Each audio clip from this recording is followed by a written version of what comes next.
함께 예배하는 모든 분들 가운데 이 말씀의 축복이 함께 하시기를 주님의 이름으로 축원합니다.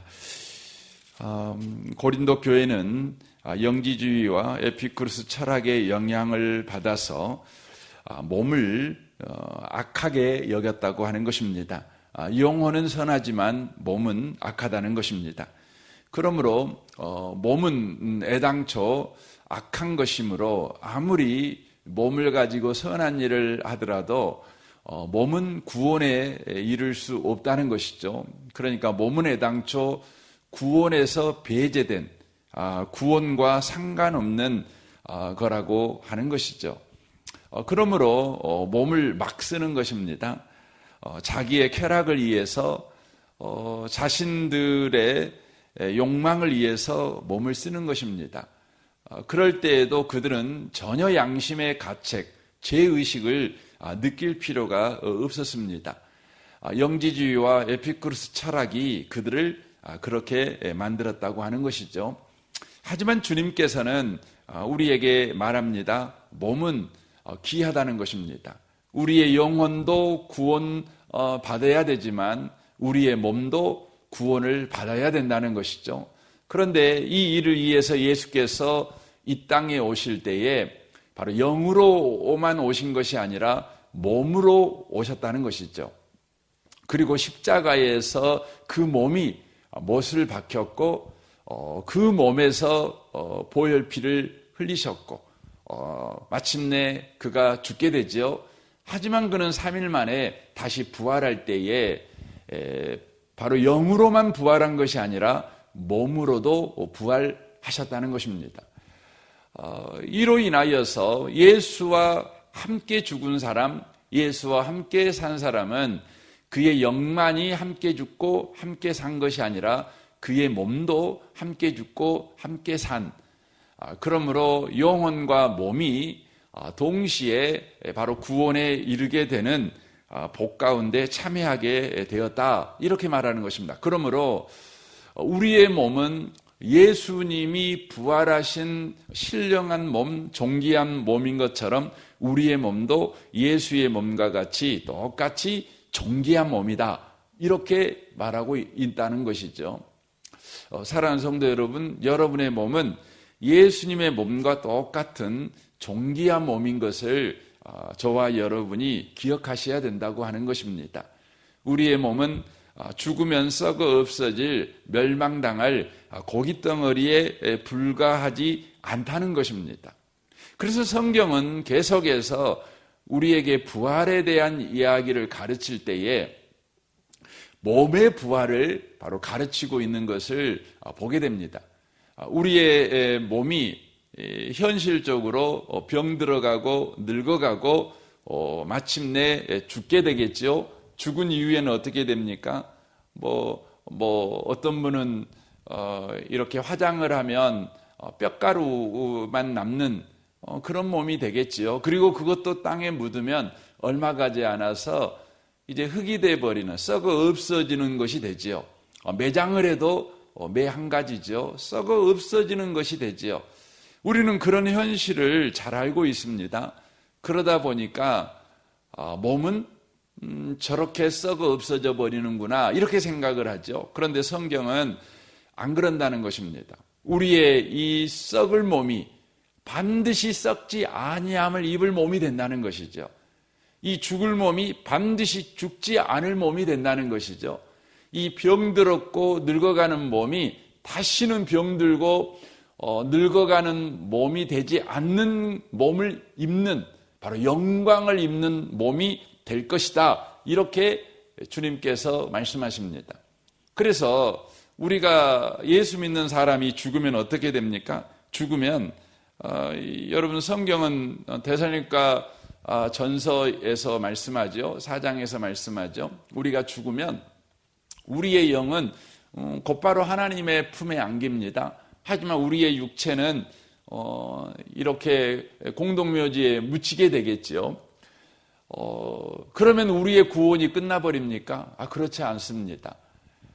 바로 예수님께서 재림하신다는 것이죠. 왜 재림하십니까?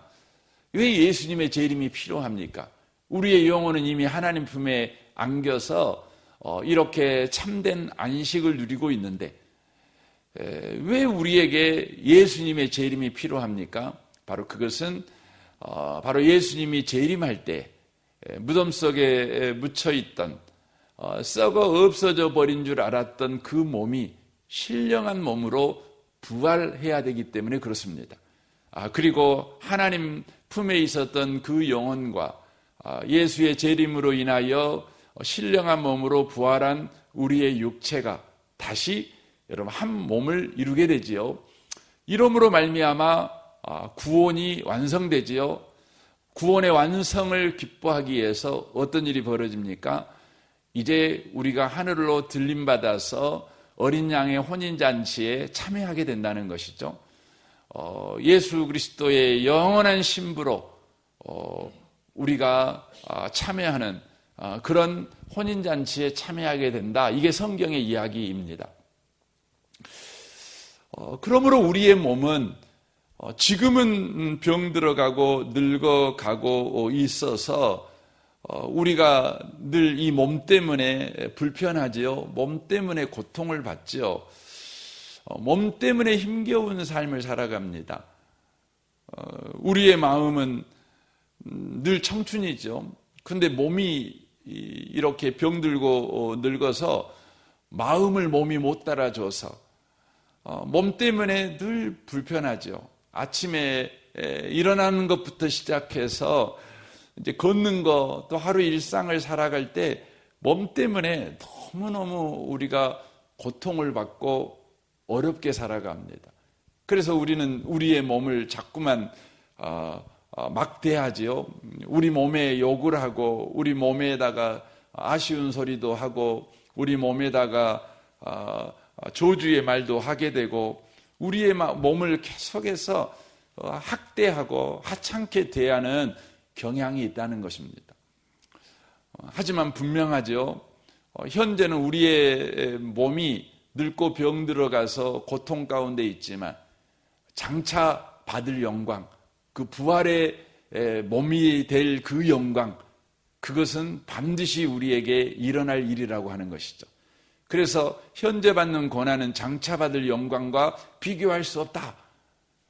우리의 몸을 볼 때마다 우리가 이 소망, 이 믿음, 이 자랑, 이 기대를 가지고 계속해서 우리가 몸을 대해야 된다는 거예요. 몸을 대해야 된다는 것이죠.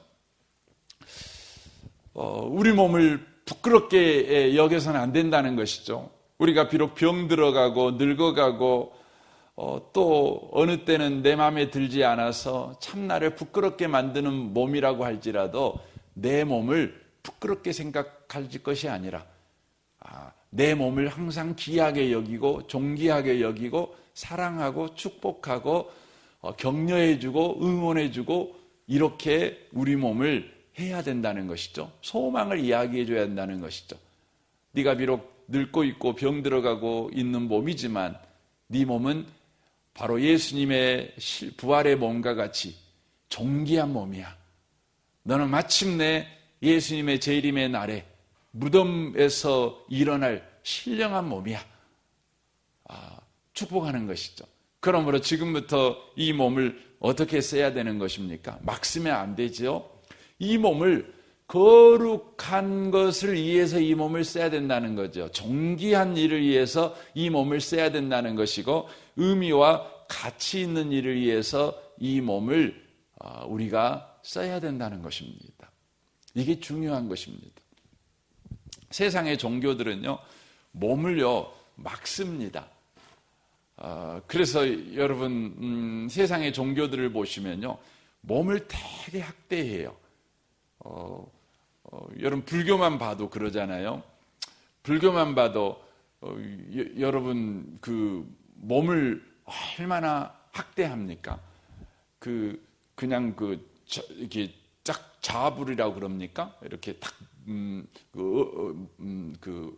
양반다리 하고 앉아가지고요, 이제 참선을 하는 거 아닙니까? 돌을 닦는 것이죠. 여러분, 앉아있는 게 얼마나 힘듭니까? 그것도 양반다리하고 앉아있는 게 얼마나 힘듭니까? 그것이 1시간, 2시간만 여러분 있어도 정말 힘들잖아요. 그런데 그런 시간을 하루 종일 이틀, 3일 이렇게 있는 것이죠. 그래서 어떤 그 스님은 그대로 죽어버려 갖고 그냥 그걸 부처로 믿어요. 부처라고. 막 태국 같은 데 보면은 그대로 죽어버렸어요. 왜냐하면은 이 상태로 양반다리 상태, 과부자 상태로 이렇게 있는데요. 뼈가 다 굳어버리는 거죠. 못 펴요. 못 펴는 것이죠. 힌두교 같은 경우도 봐보세요.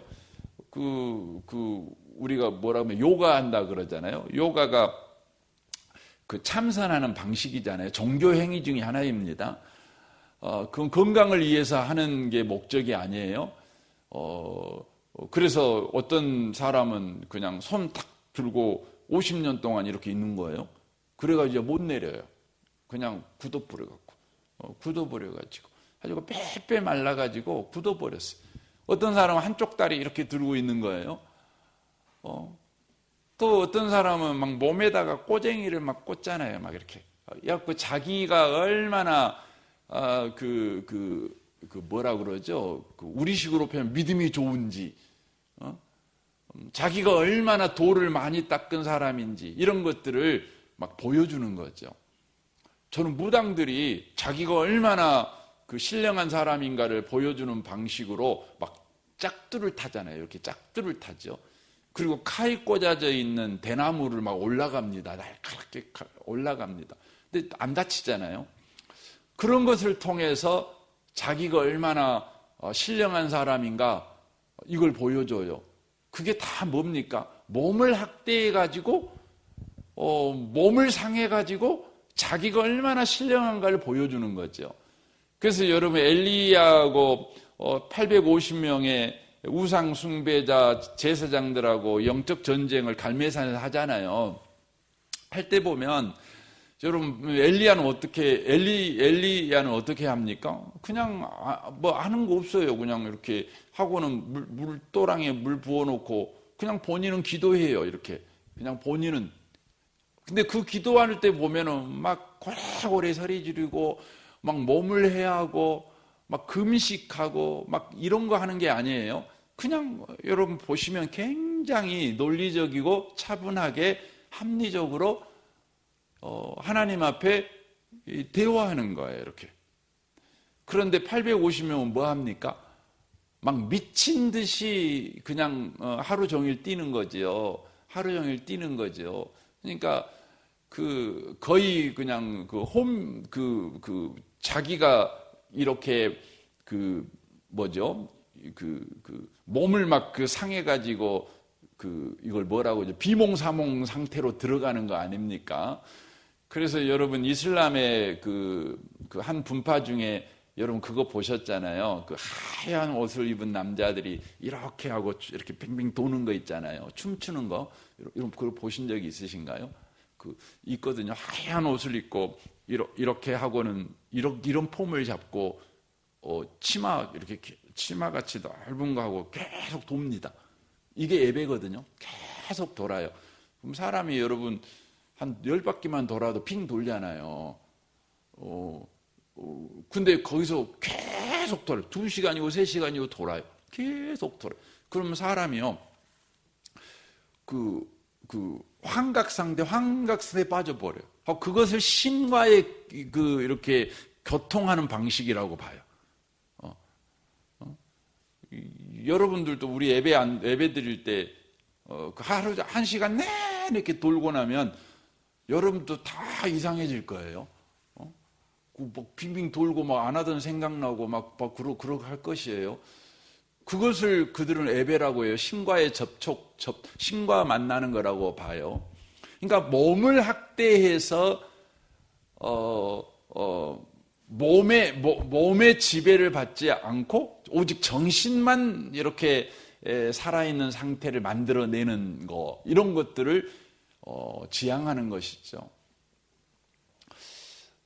몸을 학대하는 거예요.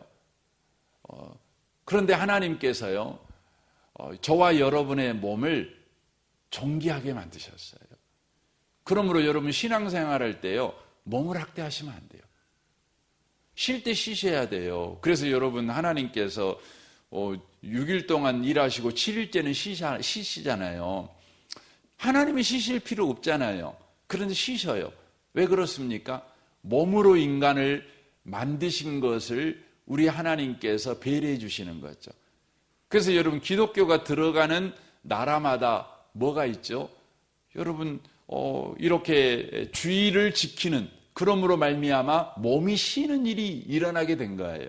과거에는 그게 없어요. 그래서 노예들은 쉬는 날이 없지요. 쉬는 날은 오직 주인만 할 수 있는 거예요. 이 말은 어떤 의미를 말하고 있는 겁니까? 쉬는 것은 오직 왕만이 할 수 있는 것이었어요.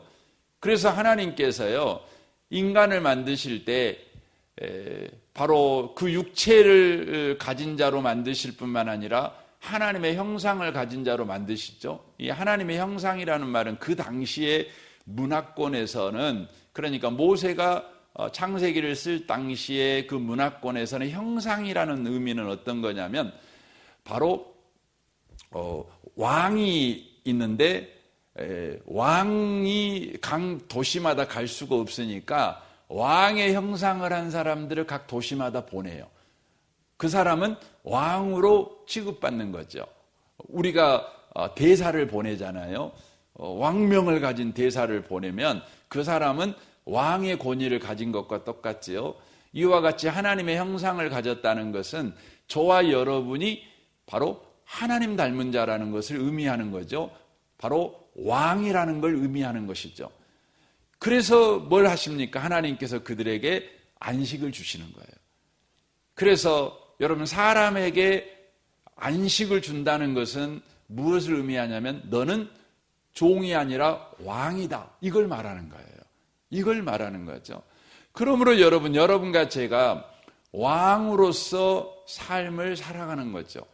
여러분, 우리 몸뚱아리를, 여러분 우리나라 조선에서도 그러잖아요. 조선은 엄격한 유교사회라 다 격이 다르잖아요. 왕에게 쓰는 말도 다르고 음식도 다르고 집의 규모도 다르고 신하에게 쓰는 말도 다르고 다 다르죠. 그래서 여러분, 서민들은 얼굴을 그냥 얼굴 뭐 이렇게 말하죠. 그냥 더 천하게 말하면 나쁘다 막 이렇게 말하기도 하잖아요. 근데 여러분, 왕한테는 용안 막 이렇게 하잖아요. 용안이라고 그러잖아요. 그러니까 여러분의 몸은요, 왕의 몸이에요. 그러니까 여러분에게 쓰는 여러분 언어도요, 왕에게 쓰는 언어를 쓰셔요. 그냥 여러분 얼굴도 나는 용안을 가졌어 이렇게 말하세요. 그게 당연한 겁니다. 그냥 천히 여기는 단어로 여러분의 몸을 지칭하지 마세요. 여러분의 몸을 하나님은 왕의 신분을 가진 자로 만들었다는 것이죠. 그러므로 우리의 몸을 그렇게 바로 써야 된다, 이렇게 성경은 말하고 있는 것입니다. 우리가 비록 늙어가고 병들어가고 죽어가고 있을지라도 우리의 몸은 그것으로 끝장나는 몸이 아니라, 그렇게 사라져버리는 몸이 아니라 반드시 신령한 몸을 입어 영원히 주님과 함께 거할 몸이 되기 때문에, 주님과 함께 할 몸이기 때문에 우리는 이 몸을 바로 귀하게 여겨야 된다는 것이죠. 오늘 본문에서는 그렇게 되어 있어요. 15절의 하반절에 보면 내가 그리스도의 지체를 가지고 창녀의 지체를 만들겠느냐? 결코 그럴 수 없느니라, 이렇게 되어 있어요. 네가 그리스도의 지체를 가졌다. 이 말은 무슨 말입니까? 그리스도가 부활한 것 같이 너도 신령하게 부활할 몸일 뿐만 아니라 예수 그리스도가 너의 머리이며 너는 그에게 붙어있는 몸이다. 그만큼 중요하다. 네 몸은 중요해. 그런데 창녀의 지체를 만들겠느냐? 이렇게 말합니다. 여러분, 창녀가 뭐 하는 사람입니까? 몸을 팔아서 먹고 사는 사람이죠. 그러니까 자신의 몸을 벌어먹고 사는 도구로 쓰는 거예요. 더 나아가서 자신의 몸뚱아리를 자신의 욕망을 위해서 쓰는 자예요. 그러니까 쾌락을 위해서 쓰는 거죠. 요즘 사회는 성관계를 할 때요, 요즘 막 바람 피는 사람 많잖아요. 근데 제가 5천 명 이상의 그 부부, 이혼하는 부부들을 이렇게 변호한 변호사가 이야기하는 이야기를 들었어요.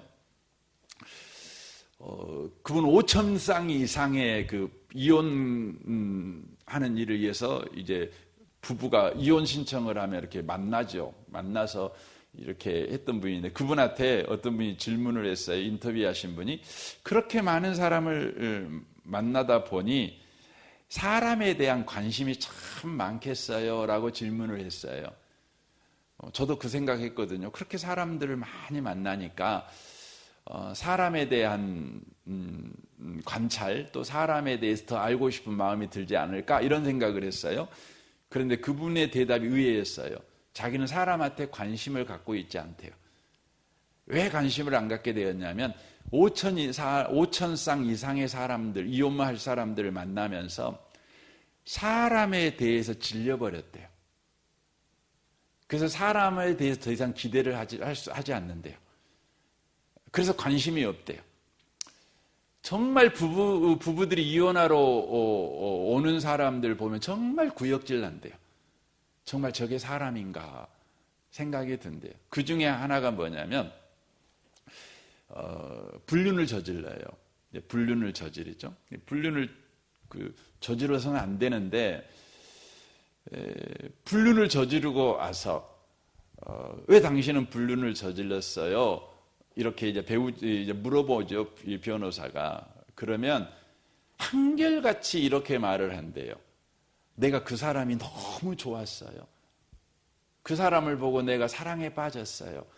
내가 그 사람을 보고 내 인생에 새로운 소망을 봤어요. 그래서 내가 바람 피웠어요. 라고 말하는 사람은 한 명도 없대요. 그러니까 우리가 남편하고 살다가 혹은 아내하고 살다가 배기 싫었는데 어느 날 보니까 정말 멋진 사람, 정말 사랑하고 싶은 사람을 만나서 그걸 바람 피웠다. 그것도 용납이 안 되는 거지만, 우리가 생각을 하다 보면, 가만히 생각을 해보면 사람이 한 사람만 좋아할 수 있겠냐, 저 사람도 좋아할 수 있겠지, 이렇게 100번 양보해서 해줄 수도 있잖아요. 근데 불륜한 사람들이 한결같이 하는 말은 뭐냐면, 사랑에 빠져서 그런 것이 아니라 남편이 자기가 잘못해 주니까, 아내가 자기 마음에 안 드니까 성적 욕망을 위해서, 다른 이유가 없어요. 다른 이유가 없어요. 남편 탓을 하는 거예요. 아내 탓을 하는 거예요. 그리고 자기는 남편을 여전히 사랑하지만, 아내를 여전히 사랑하지만 그냥 바람 피웠다는 거죠. 이 말이 뭔 말이에요? 사랑하는 마음이 전혀 없지만 성관계를 한 거예요. 자신의 쾌락을 위해서만. 여러분, 이게 뭐예요? 이게 창녀예요. 100번 양보해서 사랑해갖고 했다 그러면, 그러세요. 아이고, 그러면 안녕히 가세요. 당신이 정말 나 말고 사랑한 사람이 생겼다는데 당신의 인생을 축복하며 가세요. 이렇게 그냥 깔끔하게 끝낼 수도 있잖아요. 근데 얼마나 지저분해요. 자기의 욕망을 위해서, 자기가 불륜한 이유는 상대방 탓 때문이래요. 이 창녀예요, 창녀.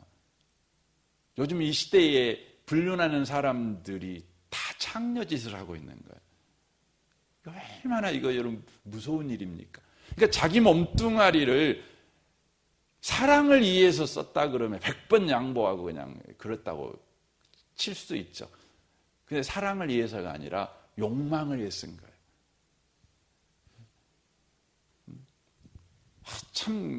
참 여러분, 이것이 인간이에요. 성경은 그렇게 말해요. 이건 창녀짓 하지 말아라. 네가 정말 좋아하는 사람 만났으면 네 남편한테 말해서 아이고 나 정말 좋아하는 사람만 생겼으니까 우리 이혼합시다.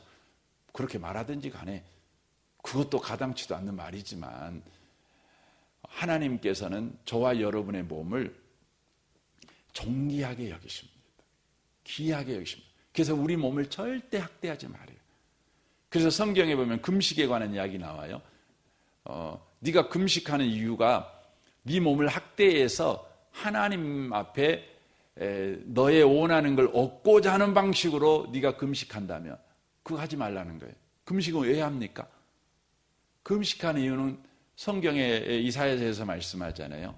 내 이웃을 섬기기 위해서요. 그러니까 이런 거잖아요. 나한테 하루 먹을 밥이 있어요. 하루 먹을 밥이 있어요. 하루 3끼잖아요. 3번 먹을 밥이 있어요. 그런데 내 이웃을 보니까 하루 한 끼도 못 먹어요. 그러니까 내가 금식해. 한 끼 금식해. 그래갖고 내가 안 먹는 밥을 상대방한테 주려고 금식하라는 거예요. 그게 진짜 금식이다. 이렇게 말을 하는 거죠. 근데 우리는 배굶어 가면서 하나님 나 배굶어 나 하나님 이 말 안 들어준 나 굶어 죽어볼랍니다. 그 시하는 데모하는 용어로 금식 쓰면 안 된다는 거예요. 우리 몸을 학대해서 여러분이 부모님이니까 자식들이요 정말 여러분을 마음 상하게 하는 게 뭐예요? 밥 굶어가면서 부모님한테 자기 뜻을 관철하려고 하는 얘기 있잖아요. 나 밥 안 먹어. 그리고 또 어떤 애기는 그 어린 유아애들은 벽에다가 자기 머리 막 박으면서 드라셔 굴고 마트 가갖고 그냥 들이누우면서 그 깽땅 부리면 여러분 그거 정말 못 봐줄 일입니다. 못 봐줄 일인 거죠. 하나님을 그렇게 섬기면 안 돼요. 그래서 성경이 그러잖아요. 금식할 때는 어떻게 하라고요? 더 머리에 동백기름 바르고 금식 안 한 거 더 건강한 사람처럼 그렇게 해라. 이렇게 말을 하고 있는 거죠. 그러니까 여러분 얼마나 하나님께서 우리의 몸을 귀하게 여기는지, 우리의 영혼만 귀한 것이 아니라 우리의 몸이 귀하다는 거예요. 이 아침에 오신 복 있는 성도 여러분, 오늘 하루를 살아갈 때도 여러분의 몸을 귀하게 여기십시오. 여러분 몸을 계속 축복해 주세요. 야, 너는 부활할 몸이야. 축복해. 신령할 몸이야. 축복해. 네가 하나님의 손잡을 이 손이야. 하나님과 거닐 놀라운 몸이야. 여러분 오늘 하루를 그렇게 여러분의 영도 몸도 다 충만한 그런 하루가 되시기를 주님의 이름으로 축원합니다. 아멘. 우리 같이 기도하겠습니다.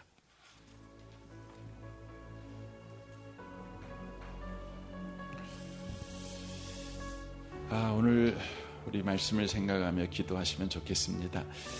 오늘 바자회가 있습니다. 아침 9시부터 이렇게 준비를 해서 11시부터 손님을 이렇게 맞이하게 될 것인데 여러분이 그 섬기러 오셔도 좋고 또 손님으로 오셔도 좋을 것 같습니다. 여러분의 시간을 잘 보셔서 그렇게 오늘 하루 그렇게 풍성한 하루가 되었으면 좋겠습니다. 혹시 차량을 여러분 손님 중에 외부에서 오시는 손님이 있다면 차를 가지고 오시는 분이 있다면 그분들의 차량 번호를 꼭 사무실로 말씀해 주시면 그렇게 조치를 해 드리도록 그렇게 하겠습니다. 또 내일 샤인 코스가 있죠. 샤인 코스를 위해서 여러분 또 기도해 주시면 좋겠습니다. 우리 승찬마을과 종군마을 장로님들과 순장 순원들을 위해서 기도해 주십시오. 이 나라와 이 민족과 북한과 열방을 위해서도 여러분 기도해 주시면 좋겠습니다. 우리 좋으신 주님께 우리 통성으로 구하겠습니다. 기도하겠습니다.